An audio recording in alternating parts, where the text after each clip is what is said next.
One of the biggest questions that I get from models that have been doing this for a while, which I love because not enough people ask this question, is, Greg, how do I talk to my agent? You can't even imagine how many models live with a fear-based relationship with their agent. Right. Because often their agent is creating that. I am agent, hear me roar. Do what I say, don't ask questions. Look beautiful on command. The best way to be able to structure your career and grow your career is to have an alignment with your agent, alignment with your manager. I can't even say enough about how powerful that is to know how to talk to your agent. Right. Even for me, I mean, when I was in everything, and I'm no saint, you know, I mean, I had my years of big ego and everything where I sat so important in my desk, you know, I'm busy right now, don't talk to me. Realizing that it's like, these kids need you. These kids need me. And maybe it's not the right time, but you can, you know, just the way you change that language on how you talk to them to make sure that they feel important, because we have so many kids that are like the most highly recruited kids in the world that look so fucking beautiful. But if we're not empowering them, if we're not taking the time to make them feel powerful, make them feel that we're happy that they're here and we believe in them, how are we going to expect that model to go into that room and beat 50 others? Right. How are we going to do that? That's on us as agents and managers. So we have to really think about how we utilize our talent. And that's a huge responsibility that we have. And then going into then the pandemic, do you think that with the changes that happened as a result of that it brought on newer agents that are committed to that same mindset, or that we're still stuck with this traditional redundant mindset of, you know, agents that are kind of all about image and prestige as opposed to being relatable and just connecting with their talent? Yeah, it's gotten worse. It's gotten worse, unfortunately. And it's no one's fault necessarily, except for the fact that since the pandemic, the resources are smaller everywhere. Everyone's looking to save their own skin. And that's the thing that's really tough. What I'm finding, every agency is cutting agents. They're cutting salaries. Every agency is trimming the fat. Has been going on since 2020, or is that occurring because of the current state of our economics in the United States? Since pandemic. Yeah, since pandemic, both. Current state as well as pandemic. The pandemic showed us that the fat cats are going to like hoard as much as they can and there's less pie for the rest. What's happening is there's a lot of agents that are working solely to, as hard as they can, to pay for their salary, that they're not,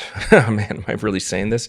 They're not spending as much time as we used to talk to, develop, and empower our talent. And that is, this is what we need to focus on right now, is because we're so oversaturated with talent right now. Right. How are we going to create stars if we don't spend time to help them understand about their beauty and their power? If your talent is not empowered, they become replaceable.